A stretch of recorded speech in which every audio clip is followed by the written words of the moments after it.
ये देखें जी, आज 9 तारीख है जी। 9 सितंबर की बारिश ने पबरसा गांव में रिकॉर्ड तोड़ दिया है।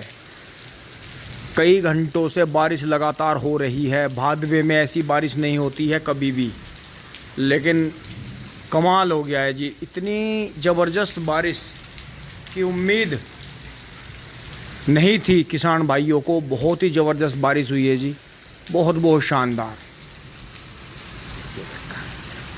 ये देखा, पूरा माहौल खुशनुमा हो गया।